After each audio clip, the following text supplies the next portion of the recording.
Good morning, ETC, and any rogue traders we may have picked up along the way. Today, this will be more of a compilational style video, demonstrating some of my favourite things about Warframe. And I'll be getting this underway with a brief explanation of the Helminth system, or at least a section of it I failed to demonstrate previously. But one of the cooler aspects of the Helminth system is the fact that we can subsume warframes to gain one of their abilities. You can equip one Helminth ability onto each of your warframes, replacing one of its own 4 abilities with any of your choice. It's not like if this is, let's say this is Cyto9's 3, you would have to replace somebody's 3. It's not like that. So it is also a way if you do just want a couple of cheap abilities, because for whatever reason you either like casting or your frame wants to cast a lot, it's something you can look into. But anyway, to eat warframes you do need a fair amount of these little bars here. I figured I would have enough, but I need some more calcs here. So let's go ahead and feed it some gallows rods. Here you go. And now we can subsume Cyto9.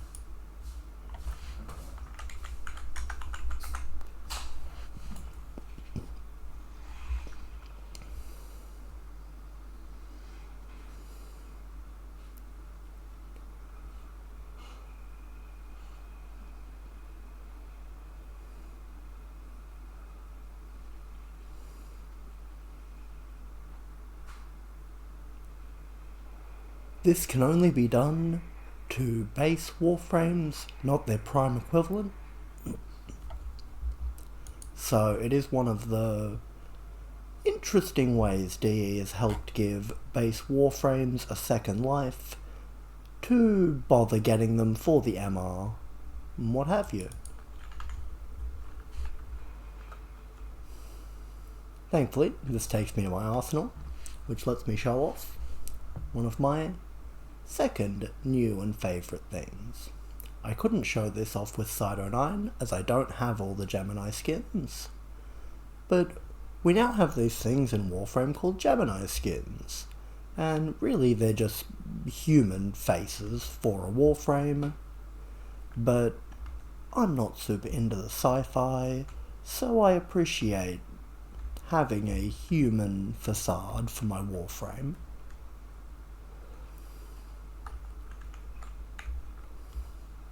But quickly back here, to finish off our little explanation of the subsume system, it does effectively take 23 hours for it to digest a warframe. So I do recommend sort of getting and keeping this process going. Obviously it's no major stress, but if you are any sort of completionist, it can be a very time-consuming process. As you can see here, there are 72 Warframe abilities to unlock, so that would literally logistically take 2 months to eat them all. Or, as you may have noticed here, there is a rush subsume option for 50 platinum. You can do this for most crafting things in the game. There is an amount of waiting in the game, but if you do just want to pay out platinum, then you can skip most of that waiting. I was debating whether I should mention this in the video, as again it is potentially spoilers, but this entire video is basically a spoiler. So, I will at least mention the invigoration system, because it's kind of interesting. You can use some of your feeding materials. I have no idea what the hell I'm supposed to call them, to be completely honest. To invigorate, it chooses 3 a week warframes, with neat bonus effects. This is one of the many ways Warframe encourages you to play off-meta frames, or frames that you just enjoy. As you can see here, this resets in a couple of days for me, but they last 7 days from when you pay for the invigoration, and after you invigorate, I believe it is 10 times, it might be on the 10th, you can do what is called an invigoration override, so you can use any invigoration on any warframe of your choice.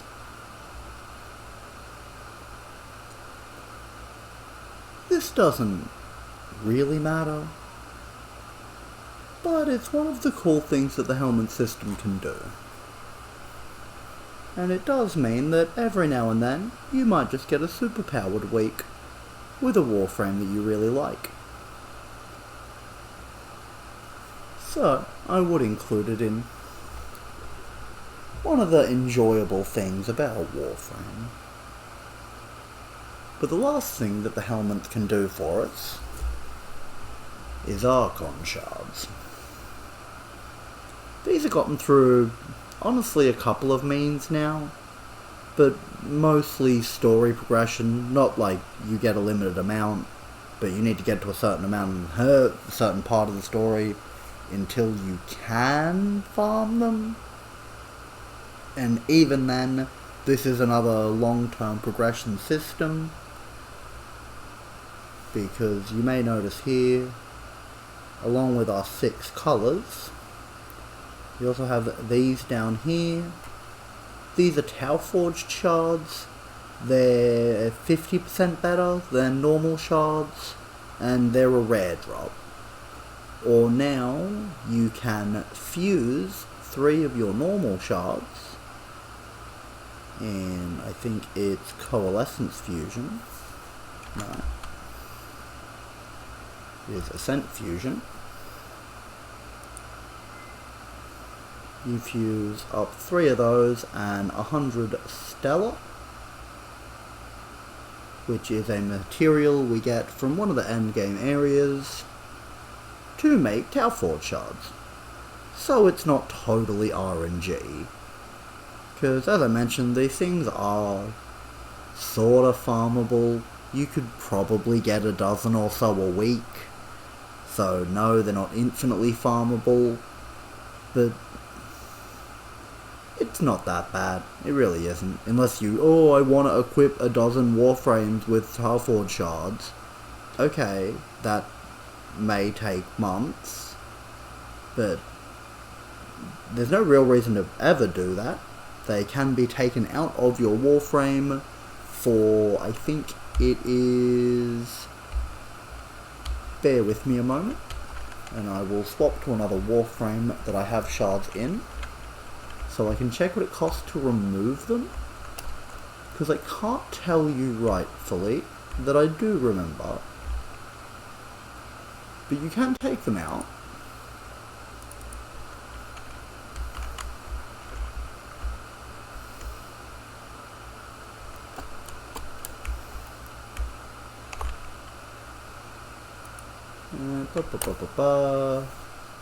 Also gives you a little bit of a view on what the hell they actually do, I suppose. Okay, it costs 30 bile to remove them. Bile is one of the resources or bars you fill up from filling the Helminth, and you get 30% every time you feed it a resource.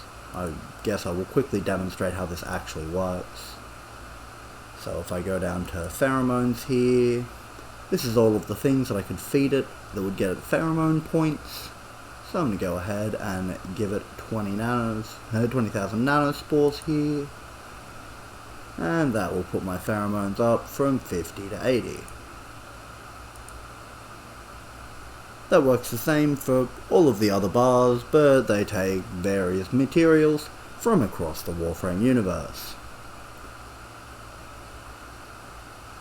So suffice it to say, 30 bile isn't particularly hard to come across, so don't feel too pressured about, I have to make the right decisions about where I put my shards.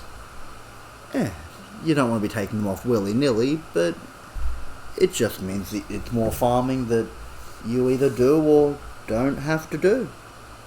That's up to you.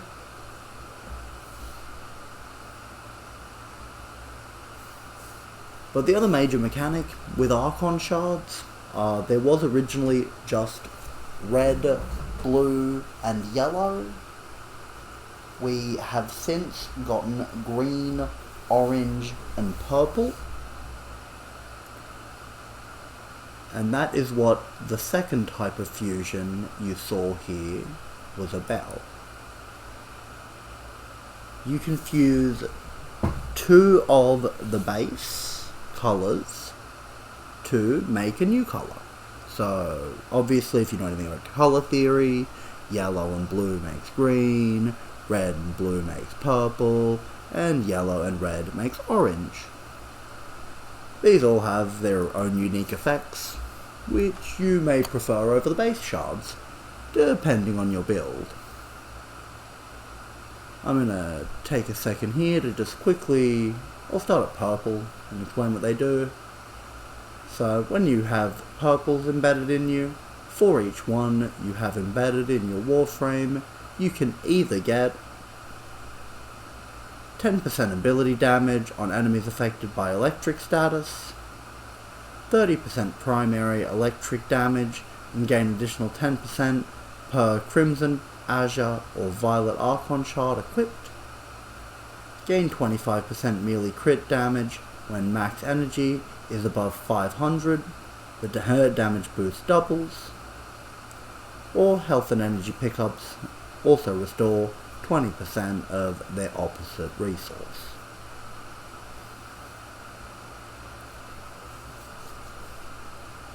Topaz shards grant you 1 health per enemy killed with blast damage to a max of 300.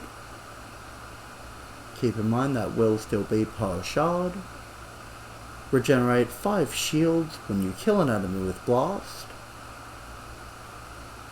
Increase secondary crit chance by 1% every time you kill an enemy afflicted with heat status, max 50%. Or gain 10% ability damage on enemies afflicted by radiation status. And for Emerald, this is primarily for toxin-based statuses. Toxin status effects deal 30% more damage. Recover plus 2 health each time an affected enemy are damaged by toxin status effect. Gain 10% ability damage on enemies afflicted by corrosion status effect. Or increase the max stacks of corrosion by 2. This and the purple shards are, in my opinion, some of the more valuable fusions, as getting the increase to your max stacks of corrosion means that you can actually get 100% armor strip out of corrosion, which isn't huge, but if you're playing corrosion build, it definitely might be worth your time. And much the same with the purple shards. Equilibrium is a mod version of the final bonus here. At full upgrade, Equilibrium does 110%, so it is noteworthily better, but depending on how mod tight your build is, you might not be willing to fit a mod in. You may be significantly more willing to fit some Violet Archon shards in. But as we return to the base shards, you'll probably come to understand that Archon shards are probably more valuable than mods. Azure Archon shards can either increase your maximum health by 150, your maximum shields by 150, your energy max by 50, armor by 150, or give you a 5 health a second regen,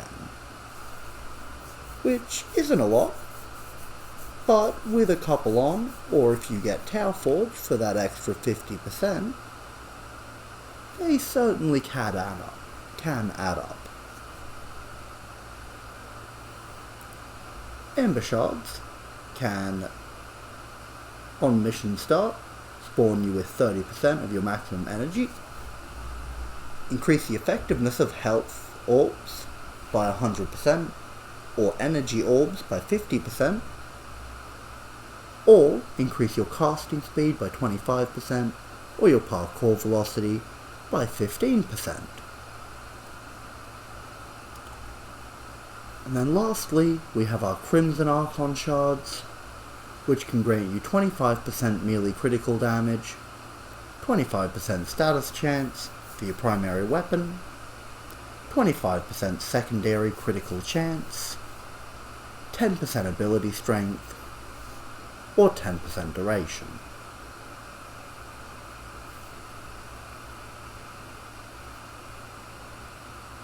Reds, or Crimson Archon Shards, are the main reason I will argue that they could do the job of most mods. If you really were sort of tossing up, no, I'm not willing to take off my Intensify for something like Equilibrium, then you may be better served putting in 2 or 3 red shards rather than putting in 2 or 3 purple shards, attempting to make up for the weakness of the Archon shards versus the mod. It is something to keep in mind. Obviously, that is not strict advice. It does depend on what your build requires. But there are definitely a number of mods that can do very similar or the same things as Archon shards. So whether you just want to use them to get to that perfect number, or whether you want to try and use them to maximize on a particular stat, they are a valuable part of our arsenal in Warframe. So I figured they'd bear bringing up. But they are a quite endgame system, so don't feel bad or like your build won't work because you don't have Archon shards. Most builds are forgiving enough that if you didn't have that extra 100 energy, that extra 300 armor, it's not gonna be the deal breaker.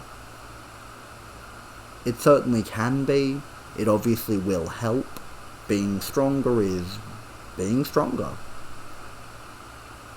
But if your build seriously lives or dies based on whether it could get 300% ability strength, 300% ability duration, plus 500 energy, or any silly thing like that, you're probably using a quite niche synergy and have made this problem for yourself. So keep that in mind when you're putting your builds together. I won't take up any more of your time. I've rambled on long enough here. But thank you for anybody who did listen. I hope you enjoyed, or at least found the video helpful. But until next time, have a great day, spread love, and I'll catch you all in the next video.